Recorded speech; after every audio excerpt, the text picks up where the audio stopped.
लोग कहते भी 10 में 1-2 यादव तो आपको बोलता है।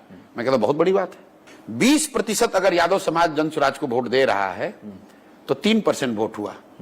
100% अगर ब्राह्मण वोट देंगे तो 3% वोट होगा। तो मेरे लिए उसमें कोई फर्क नहीं है भाई। Election is also a lot of arithmetic, क्योंकि 10 में 2-3 यादव का वोट देना 100% फॉरवर्डों के बराबर हो गया, क्योंकि उनकी बहुत बड़ी संख्या है। तो जन स्वराज को कोई एक जाति विशेष वोट नहीं दे रहा है, सारे वर्गों में दे रहा है। अब आपके सवाल पर आता हूं कि इंक्रीमेंटली किसका वोट पहले कटेगा। तो सबसे पहला नुकसान होगा छोटे दलों का, जो कि ऑलरेडी आपको दिख रहा है कि उन दलों की करीब करीब उनके कार्यकर्ता, उनके वर्कर सब जन स्वराज में आ गए।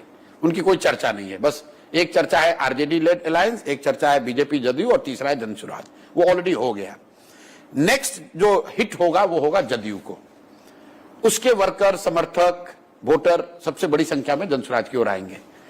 थोड़ा सा और अगर उफान हुआ और जन स्वराज की ताकत बढ़ी तो नेक्स्ट डैमेज होगा भाजपा को बड़ी, क्योंकि वहां पर 2 तरह के लोग आएंगे। एक जो कि भाजपा के यहां के कार्यशैली, यहां के लैक ऑफ लीडरशिप से परेशान है, एंटी इनकम्बेंसी उनके खिलाफ है। दूसरा कुछ उसमें एक ऐसा भी वर्ग है कि ठीक है ऊपर मोदी है, नीचे तो हमको जन स्वराज चाहिए, इसलिए सेकंड कटेगा भाजपा का।